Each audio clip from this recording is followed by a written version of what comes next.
And where are you located?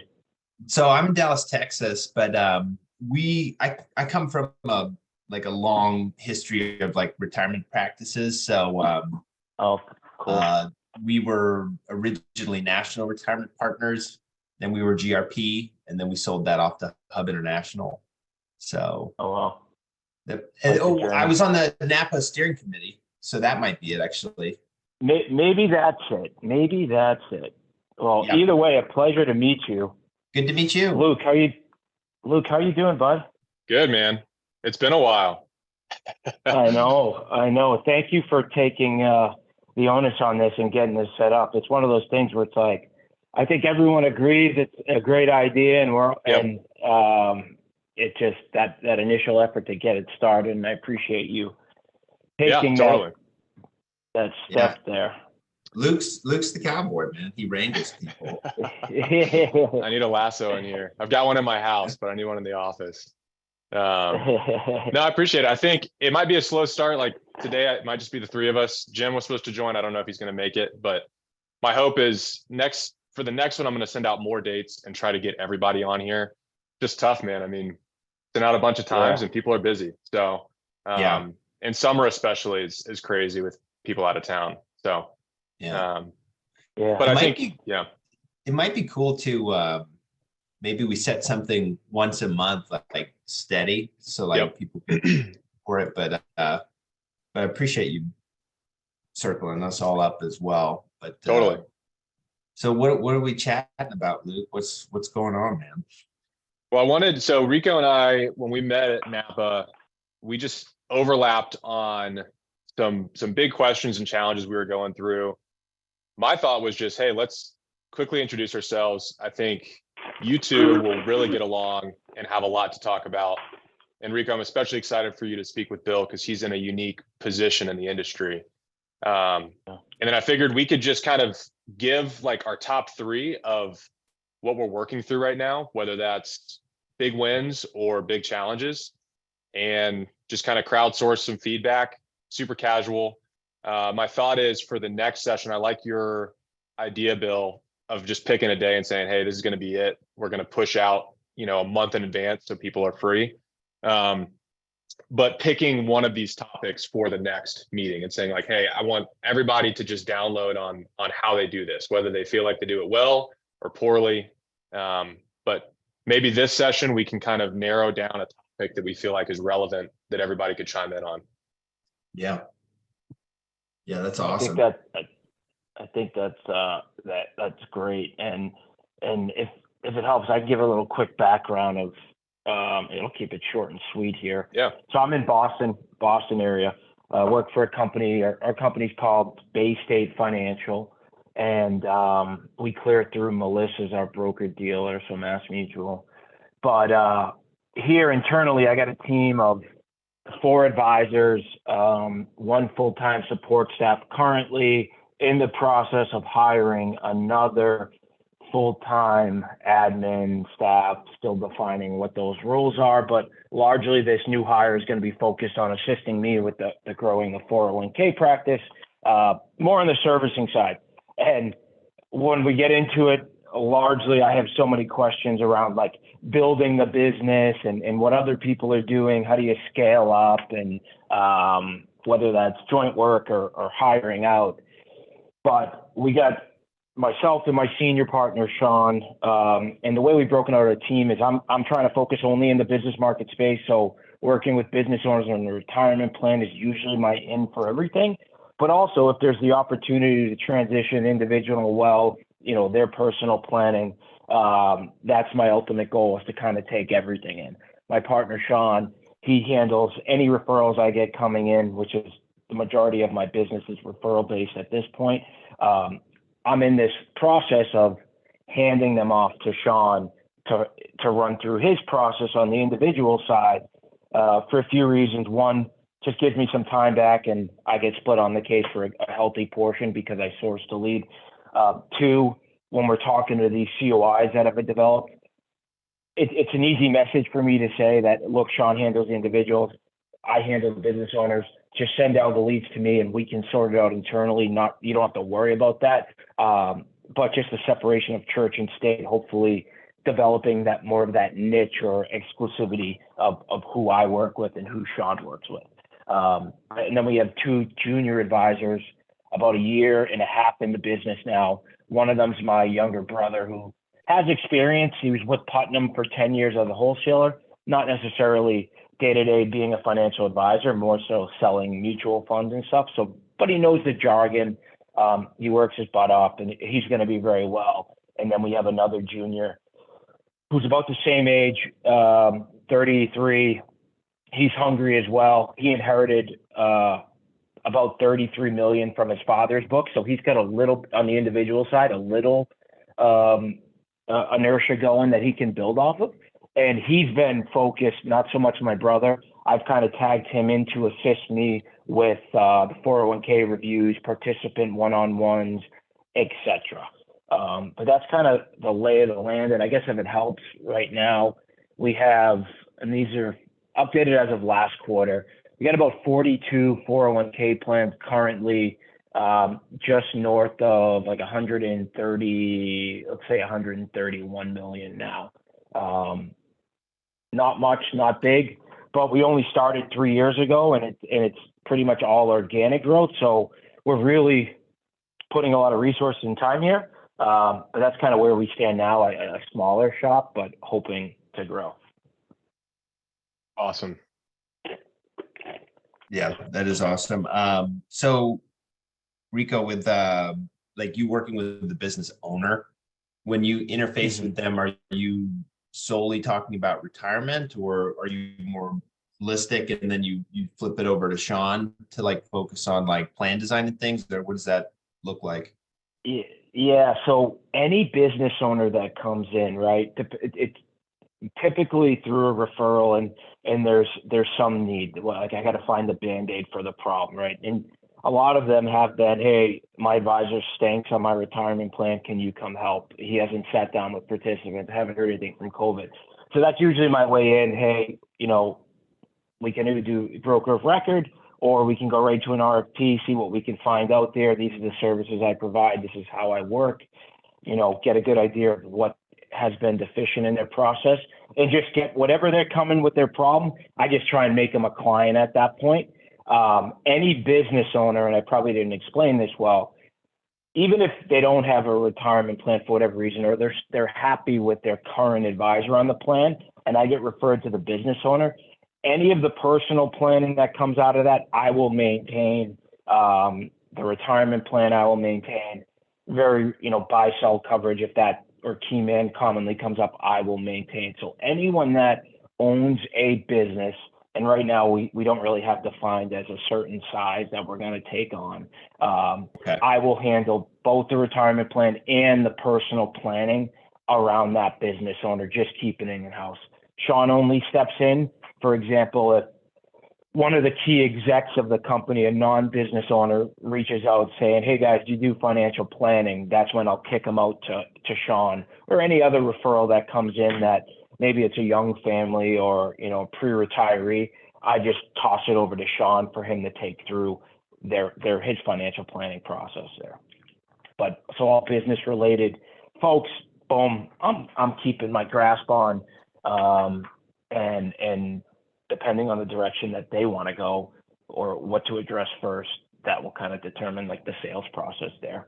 That's a really good flow. And on a side note, I work for Putnam in Boston at Postmark Square on the DCIO team. And I'm actually going to be up there in September to see Death Cab for Cutie. So maybe we'll go to Mr. Dooley's. I'll get some Guinness. I missed that place. I lived in the Harbor Towers. I love Boston. Oh, really?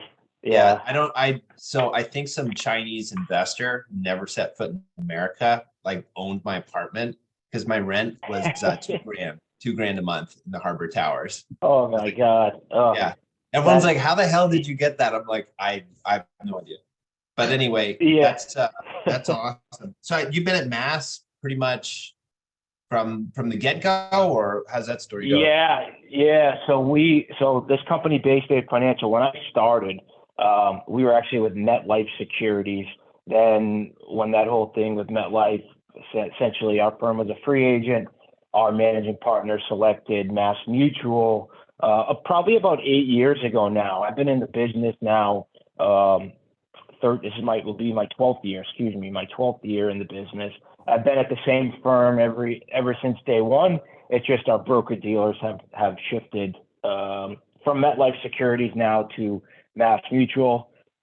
High hopes that at some point we break away. We're big enough and we can look outside of the broker dealer world, just because of some of these insurance requirements are really becoming a headache for us.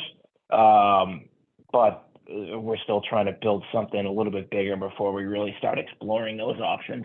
Yeah, and keep in touch with me on that, because we're trying to help breakaways like that. Oh, really? Yeah, Yeah, so maybe this is a good pivot to kind of my background and what I'm up to. So I'll run back to 2001 and bring it up to the present really fast. So like my grandpa, Bill Chetney, he did like a bunch of annuity work. And then my dad, he started the first retirement aggregator known as National Retirement Partners. That was a member firm, broker-dealer, RIA, all enclosed. 2008 hits, Bernie Madoff hits, kind of fallout. It gets sold to LPL. LPL's retirement desk really expands. We're finding that it's contracting now. GRP was spun out of it. And now you have all these OSJs outside of LPL. And so from there, we sold that RIA to Hub International. You have all these big insurance carriers gobbling everybody up, just like record keepers are gobbling people up. Yeah. Just a ton of consolidation. But now we are this very unique entity in the space. Like Luke, when we met at Napa, I was giving you the breakdown, but we are a broker-dealer RIA agnostic entity. We've got a network of about 500 advisors. Typically, the average book of business is $1 billion. The high end's 15, and the low is like 250 million. But we did a foray into fintech, and we actually found a really interesting thing, which was there's a ton of opportunity in the small plan space. And so we've been enabling a bunch of advisors and broker dealers and RIAs with fintech to sell more plans. And we've had a number of advisors say, hey, I'm not getting any support from my side, and I'm also not getting a great payout. Can I like jump over? Oh, and the other thing is too, a lot of these young advisors with these big books, they're like old 65-year-olds, like no offense. And they built this beautiful thing, their life's work. And then these insurers just buy their life's work, and they're not growing anymore. They're getting 5, 10, 15 million bucks to sell that. And then they're like, once their earnout's done, they just say, hey, thanks. And they peace. But these younger advisors who are parts of that book, they're coming up and they're asking like, I'm trying to fight for equity. I'm trying to fight for, a piece of this pie. I don't want to just get lost in the wash. So with all of these themes and probably a few others I've missed, we have begun to look for an OSJ partner at LPL, secure a high payout contract. And then we are working with Marsh Berry and a few other consultants to design an equity pool. So when somebody's ready to jump from like a 65%, 80% payout, and they want to bounce up and have a piece of the pie for when that OSJ eventually and will sell. Got it.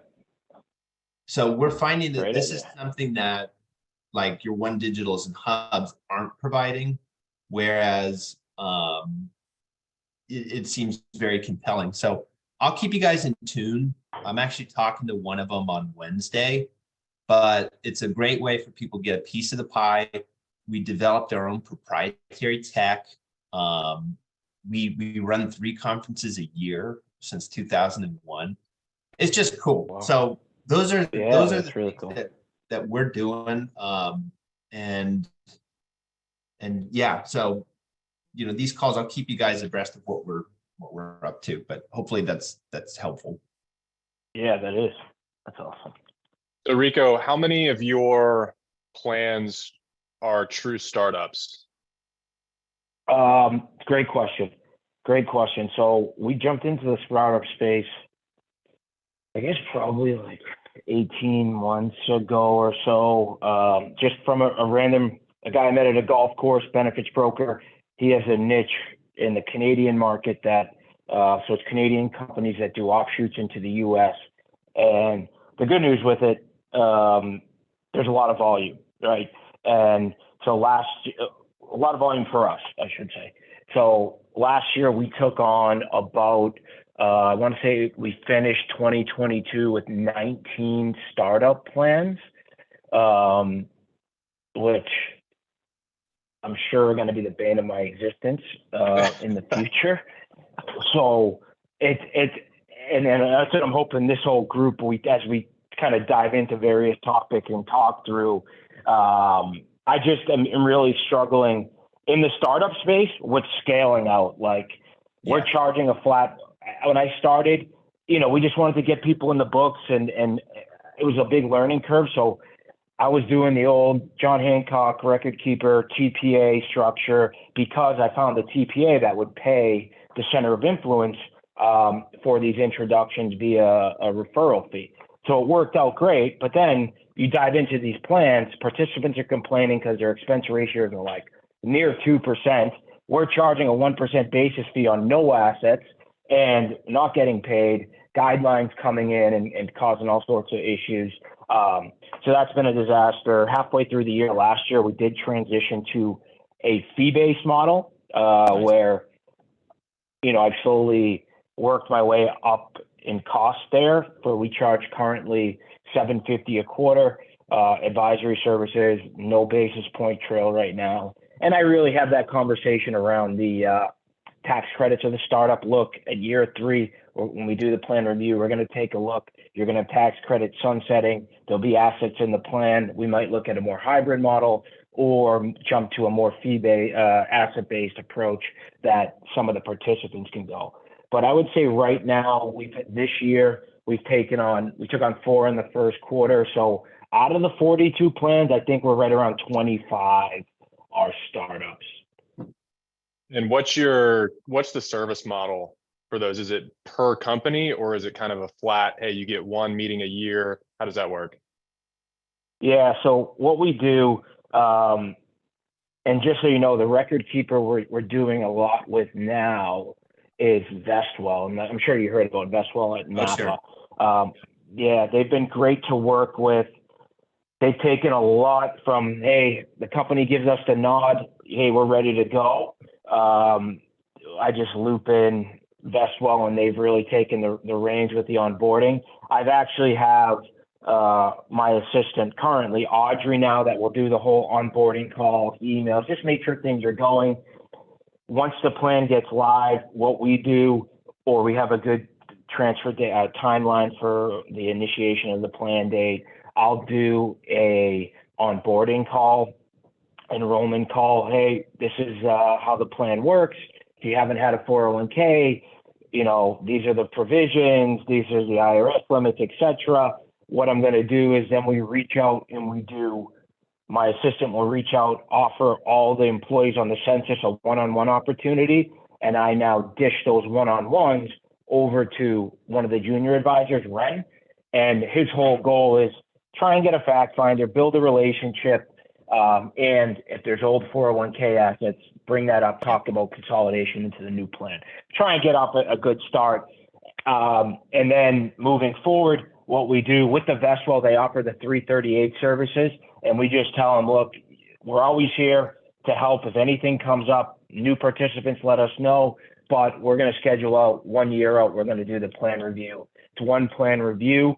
All the startup plans, our team, this is where the team has really helped me because it's not falling on my shoulder.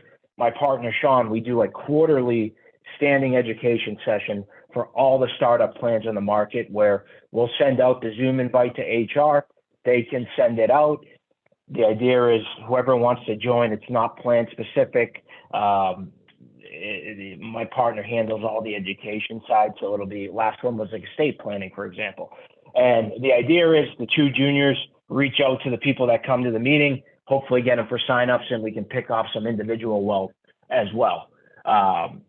So I feel okay about that process now. It is a little bit of work, and the juniors have gotten one real nice client, but I'll tell you what, the HR is really appreciative. They're getting the attention they want, and they're always saying, "Oh, we wish we got this on the Canadian side." And it has developed into a couple HR people went to a different startup, and they made that introduction there too.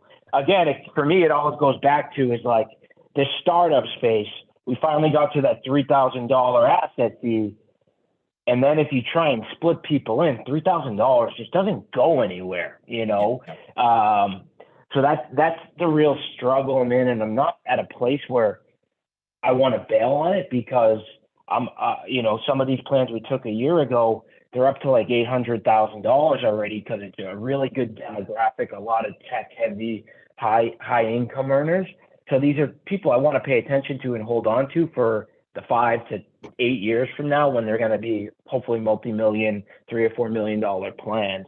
But I would say we usually have I would say on average 3 sales calls for every one startup that goes from the beginning. And largely that's just due to cost. They're coming in completely blind. I'm telling them what a 401k is, how it's different from the RSP, what they can expect for the cost. And then, but we're closing like 6-8 months later, those same companies are coming back saying, "Hey, we're in a better position. Let's run with it and go."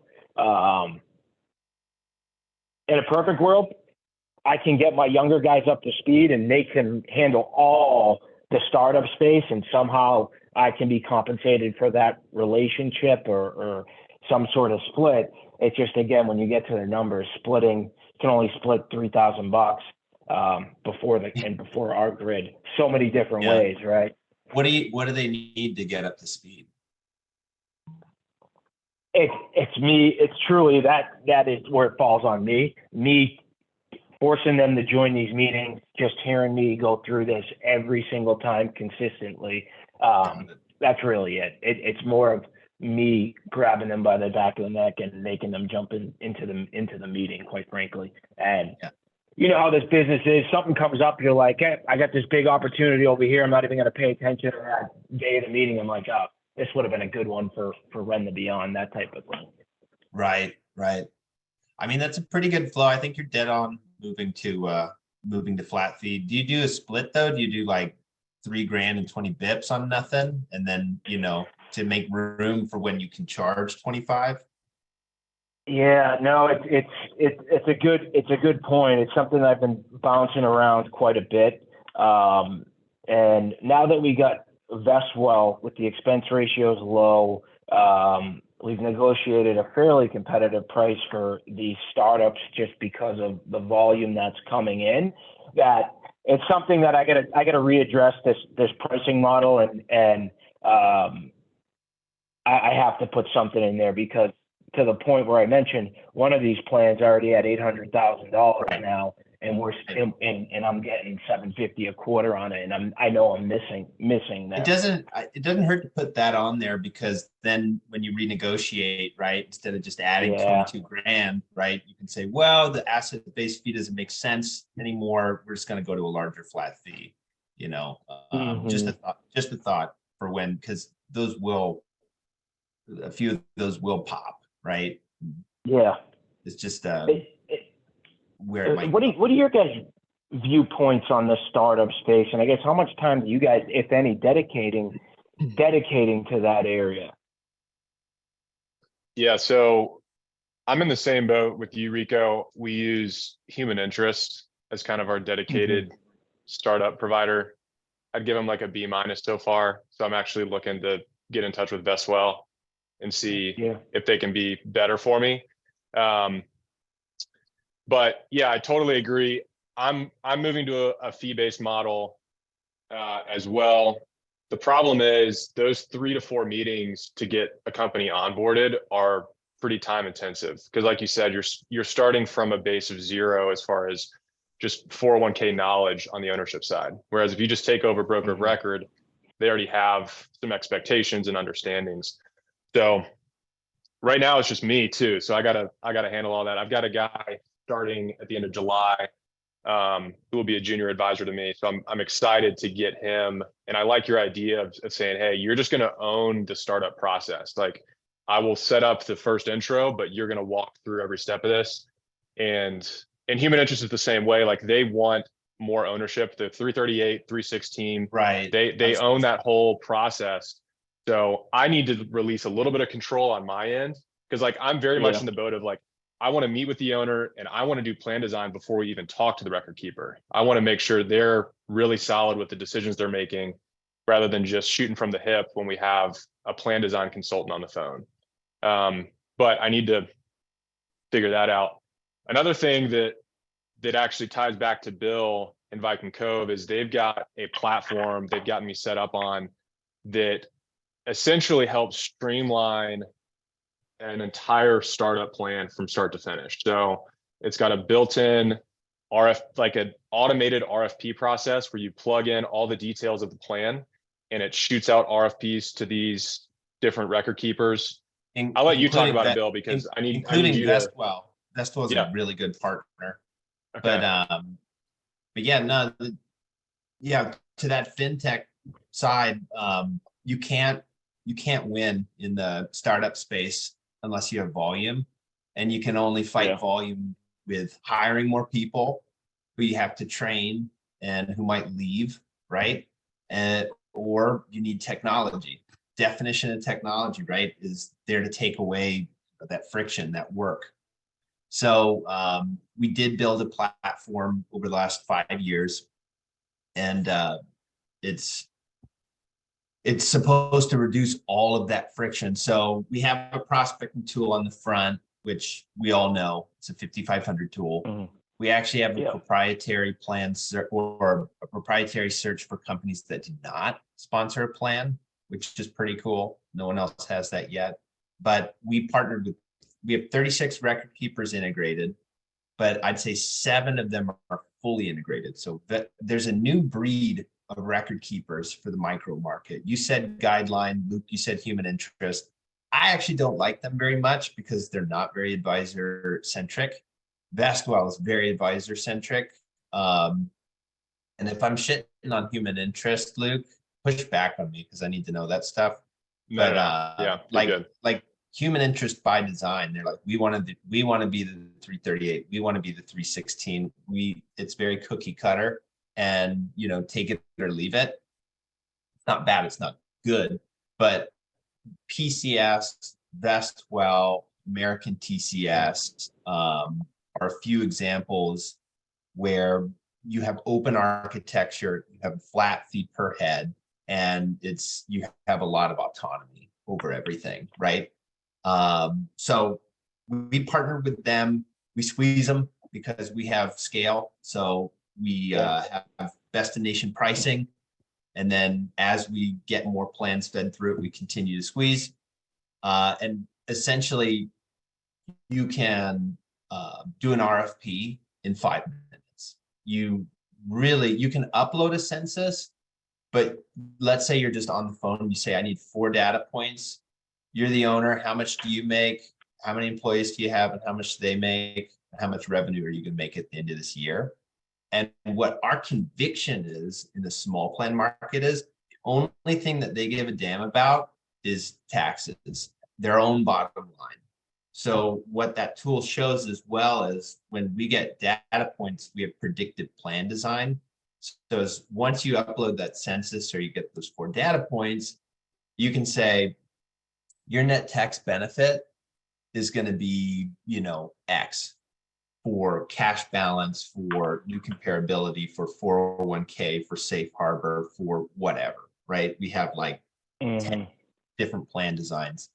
And then from there, you RFP, like I said, that's instant. So like in a best case scenario, let's say they send you the 408B2 and their census. You have that uploaded, you RFP, you can paper that plan like immediately, like an Amazon checkout. The cool part is we build in your your comp. So not only do we, so we'll collect your comp, even if it's a split, and then we'll pay you out on it. So so like it's important too for like new hires. It's like, dude, just run it through this system. Like you can't fuck it up. It's like bowling with the bumpers up. And then for our large practices, you can customize it.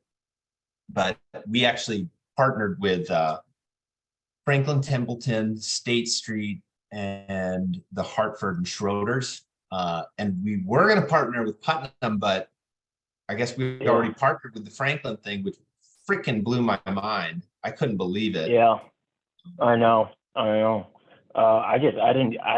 was late to hear about that. I heard about that yesterday, actually, what it was. Sorry. I had a golf tournament in Connecticut yesterday. I got home at freaking midnight, long day. But I was talking to, my brother, he played with me, and he told me about that. I was like, whoa, I didn't see that coming with Putnam. I wasn't looking hard, but interesting. No. Do you know your guy, Devin Russell, DCIO? Does he float by? Devin Russell?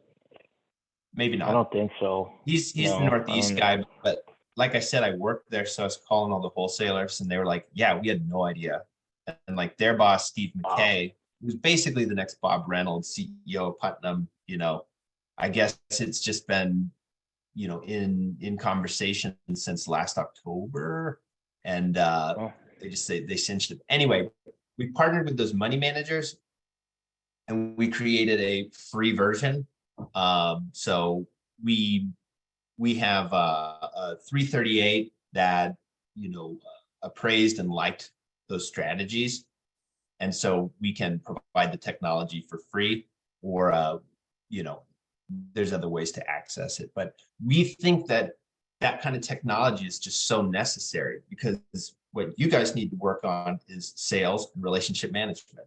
Like the less paper cuts, the better. So maybe we could do a demo. I could show it one of these times. And then another thing is, I would like to convince you guys to come to our summit in February in Arizona, because that might be a really good chance for us to hang out, to talk shop, to create a network of like 30-year-olds. If anyone here is 40, I'm sorry, but like, network of 30-year-olds, like, and we can kind of meet the old guard, network with them, which we have, and then kind of figure out what we want to do. This is like you said, for top 3 stuff, Luke. This is something that I really, really want to continue to do, is get like a bunch of people our age and talk. So anyway. Totally. Yeah. And to that point, like, and I expressed this to Luke when we met in San Diego. I feel like sometimes I'm on an island here at Bay State. We have like 350 advisors. There's one really big group that the SFP Wealth. I'm not sure if you ever heard of them. SRP? SFP. SFP. They're the largest at Mass Mutual. They're huge. They got like 30 people on staff, well-oiled machine. And then there's like me. The whole reason why I kind of went in this market was I figured a lot of people, they rub the wrong way, don't want to work with them. So I could be that, hey, any fruits fall off their tree, I'll be there to harvest. And it's worked out fairly well in that regard. But at the same time, I've made a million mistakes doing this. We have the Pension Resource Center here at Mass Mutual, which has been largely helpful for RFPs, any in particular questions, especially on this. I'm going down the PEP route right now, really trying to get smart on that. They've been very, very helpful there. But at the same time, like when it comes to like building a business and best practices, pricing, they don't really provide much value there from like the operation side and how to run a 401k. So that's sort of what my hope is, with a young group like this.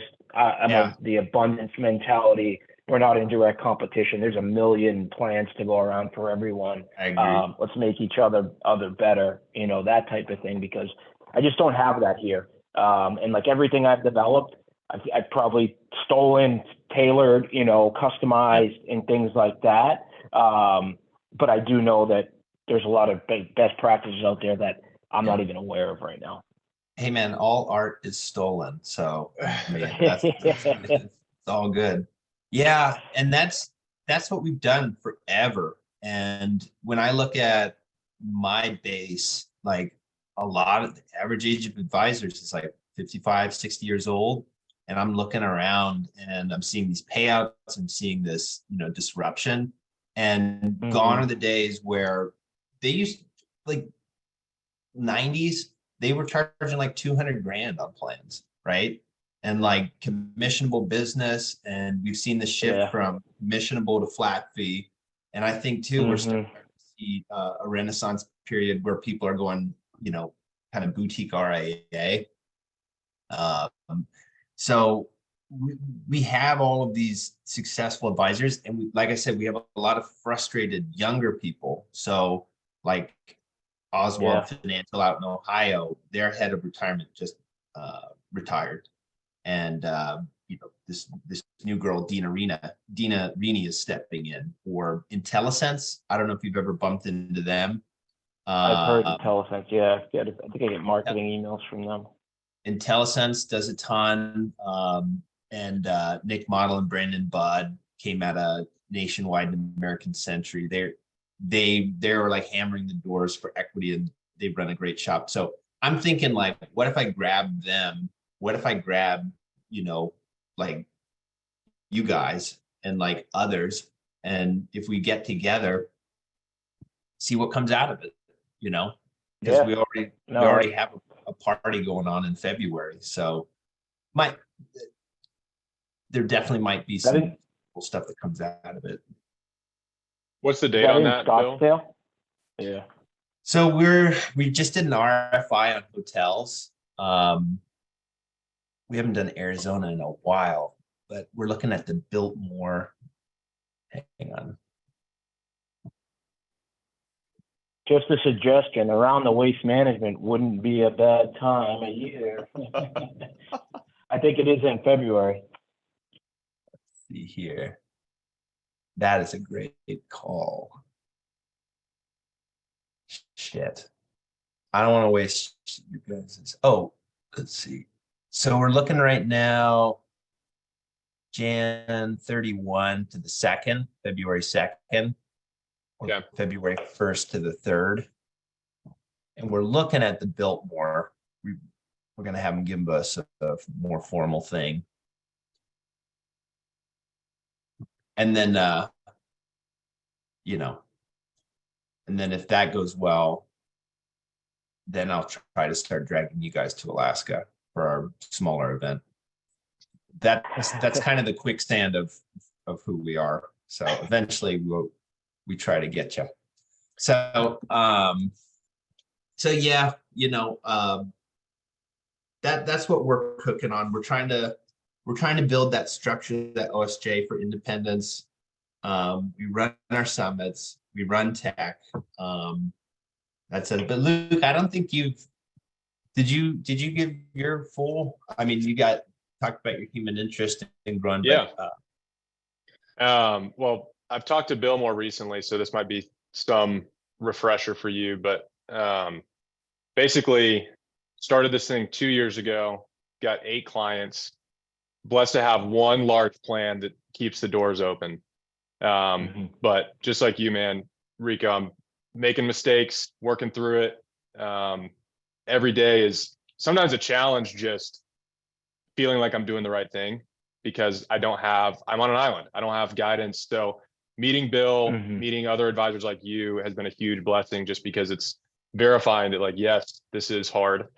Yes, it's trial and error sometimes, but there's ways to put in best practices and figure it out. So right now, my big challenges are I've got this junior advisor coming in, so I got to figure out how to plug him in and how to create more time on my end. Probably my biggest struggle right now is creating a process around investment reviews. So we've got an RIA, like I'm part of an RIA that's got 1.3 billion in individual assets. So there's a whole team over there of CFAs, super smart analysts but they're not mutual fund guys. They're looking at individual stocks. And so I don't have an in-house resource to help me look at funds and review. So all I'm doing right now is just the FI 360 fiduciary focus tool. Ultimately, I trust that it's a solid tool, but it feels like a very arbitrary set of benchmarks and thresholds. And because I'm 316, I've been hesitant to take the initiative on swapping out funds and like having a really robust process behind those quarterly reviews. So that's something I'd love to, maybe not today, but at some point get this group's, thoughts on is how did you build that process and how do you maintain it in a sustainable way? Ultimately, I'd love to be 338 and I want to work towards that. But before I get there, I feel like I need to kind of build the foundation first. So No, that's I know the challenge there. I'll tell you one of the things that I did, and it was pushed on me from our back office, and you probably heard of them, Retirement Plan Advisory Group, RPAG. So we paid, I pay, I think it's $12.50 a quarter. I just use their fiduciary investment review, pretty clean and cut. And, I always, look, I've been in the business for 12 years, so I usually know more than the person I'm sitting down with at the business. But I always, really try to just focus on the process. Look, this is not because, I like this fund or don't like. Hey, it got a 4 out of 10. Part of the process is anything 0 to 4, automatic replace. Watch list 5 and 6 of the last 3 or 4 quarters, automatically replace.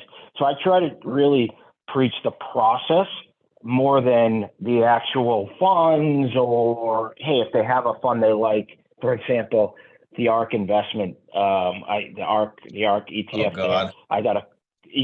That's like, and I got a client recently. One plan I swapped, I took over. They had like a minus 60% rate of return last year, and that's really, that fund got me the plan because the other advisor was kind of asleep at the wheel. But if there's funds they like I'll bring a tier sheet to talk about it, but I always just press it on, look, we're going on this score system. This is how it is. It's all about process. That's what's going to protect you as a fiduciary, as a trustee on this plan. So we can deviate from that process, but I'm going to have to provide documentation showing that we are deviating from that process. Yeah. So that's what's helped me, just the focus on the process, not the individual funds, other than, just conversations around, oh, we really like Vanguard versus, another care. I'm big into the KISS method, right? And, if you just show, hey, it's green, yellow, and red, right? Mm-hmm. And doesn't FI 360 have an IPS that can generate? They do. Generates for you? Read it. I would read it. I would highlight some parts along there of that policy. And it really is that simple. It's green right now, right? Your large cap growth is green, which means it's performing. Oh, it's yellow this quarter. Oh, it's yellow again. Contact that rep for 4 bullet points saying like what is the attribution, right, for its underperformance. Jot it down and try to keep continuity along your lineups for your own sake, right? Yeah. And then say, it was yellow for 2 quarters, guys. And according to the policy, and I haven't read it recently, it's failed twice. So we're going to it's on a watch list, right? And then if it fails for 2 more, then we switch. And that's really all. I don't know, Rico, do you have your clients like dig deep on you for like attribution beyond? Like, I feel like they really, and that's exactly it. Like once, especially whether it's the CFO or the business owners, they have a million other things doing. They just want to get assurance that, hey, we're good to go. Like, hey, Rico's on top of it, or whoever your advisor is on top of it. I just make sure from the very beginning, do you have and I use this for prospecting too. Let me take a look at your investment policy statement. They rarely have one, or they don't even know where it would be, right? So I'll develop that, and it's a standard literally I have it's a generic boilerplate. This is what it's going to be. 7 through 10 is pass, watch list, boom. This is the process I bought into. My job as a fiduciary. Look, if we ever get trouble, I'm here to help you dig out. And how we do this is sticking to the process that we have established. Yep. And I just hammer the process. And I can't think of any time where I've ever had pushback on a fund or anyone digging deep into a certain fund. Really, they get it. Everyone's worried about the fiduciary liability, and if we give them that check mark that, look, you're following the process, man. You can't control how JP Morgan performs. You're basing this on the information we have. You're good to go. And they're usually big net onto the next thing. Yeah, I agree. And you'll get all these nuanced things that come up, like, is there enough on the fund menu? Is there too much on the fund menu?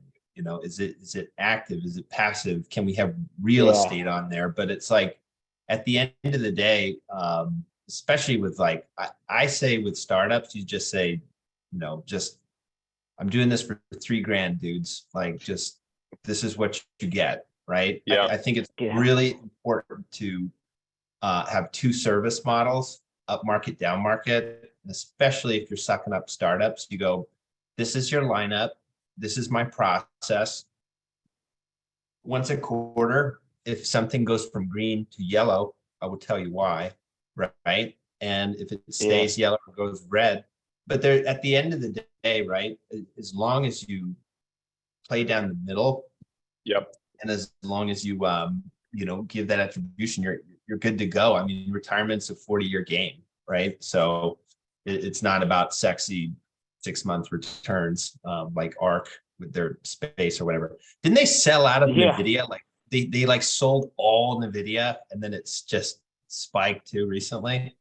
Good Lord. Yeah, they I mean, what's her name? Kathy Wood there. She's always on CNBC, and Toten, I mean, I think it's down to like $40 a share at this point, if they're even lucky. Last time I looked.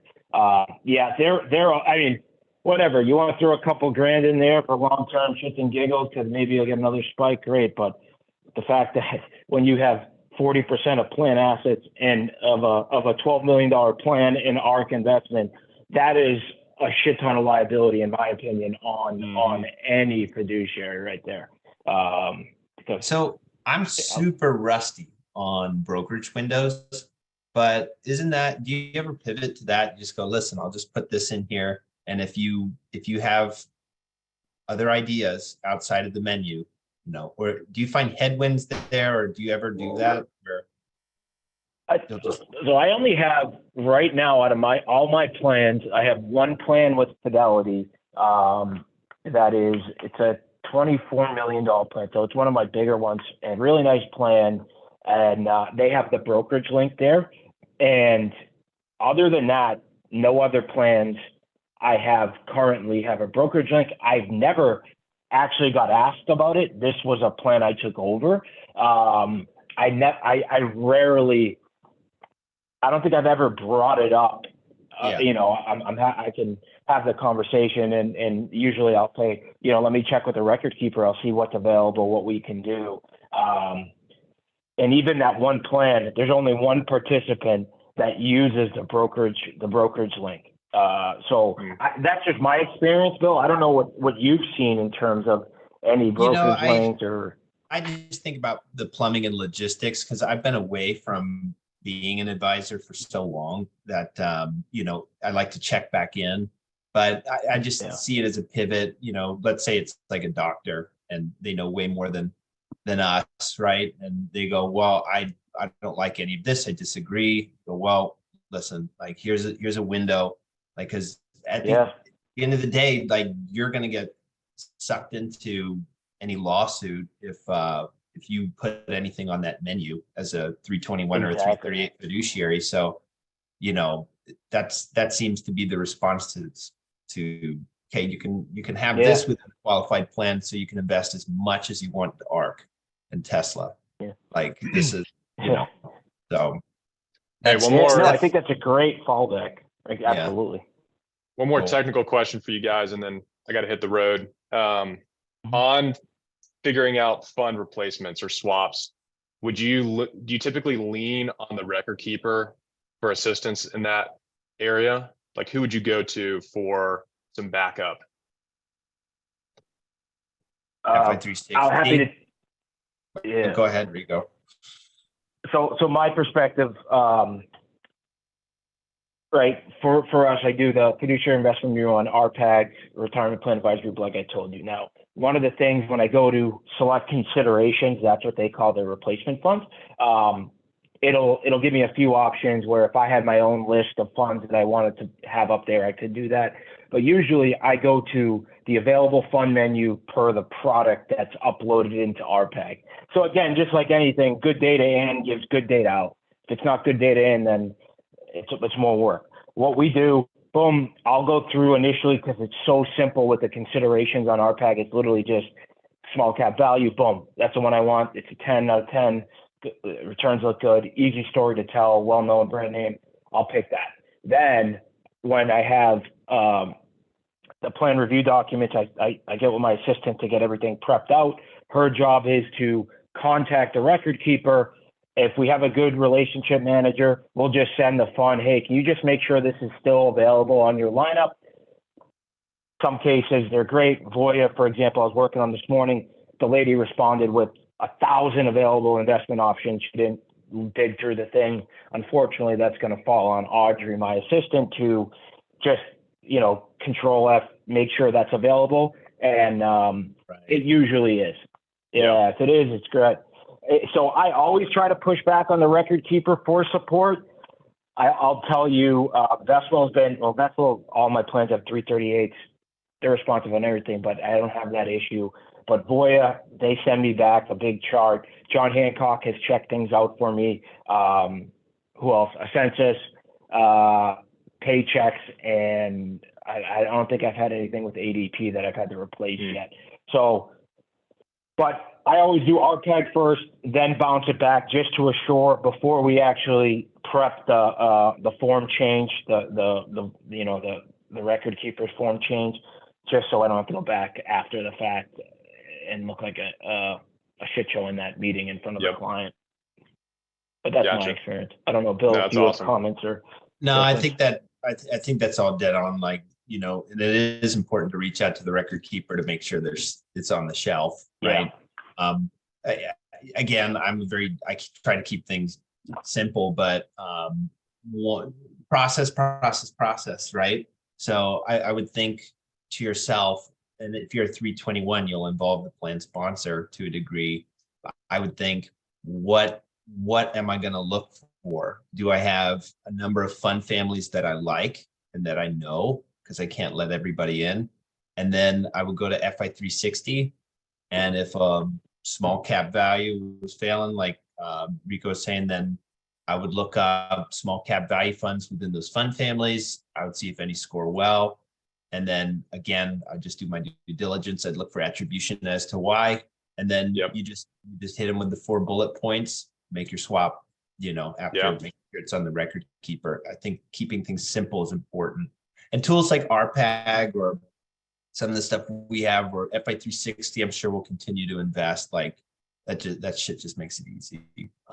By the way, guys, I have kind of a freebie for you in chat. So we actually collect a shit ton of value adds, and it's password protected. So in chat, there's a link and the password. Don't share it. We'll keep it for our little think tank, but there's some goodies in there too for investment due diligence to look around. Cool. Man, thank you guys for hopping on. I appreciate it. Thank you for setting this up, Luke. This has been already great. I think we have a good little run here in the future. I'm excited about it. Yeah, I'm going to send out an email to the whole group. I'm thinking targeting kind of mid-July and trying to land on a specific day that we can just run on a monthly schedule. And I don't know, I feel like we covered a bunch of different stuff here. Honestly, the startup plans, I'm sure everybody will want to chime in on that. And any other thoughts as to what we could have in kind of the topic lineup for that first meeting? Or second meeting, rather? I'd say for me, yeah, startup. I think like comp, like Yep. both for the advisor and for what the market's paying out to advisors. That comes to mind. And then I'm curious what you guys are all seeing and feeling with M&A, because it's definitely rocking my world. There's just so much going on from the record keeper side, money managers less so, but then advisors are getting snapped up left and right. So I'd love to hear about that too. Cool. Absolutely. Yeah, no, that's all good. I think, well, I'd love to hear what other advisors from a service structure, is it once a year? How often you get with these people? Compensation, what people are charging, and any wins, like any good process to pick off some individuals or just really the service schedule. But I hate to jump off quick here. I do have an Same boat. 11 that I'm Guys, hosting. thank you so much. But Great to meet See you, you. fellas. Pleasure. Absolutely.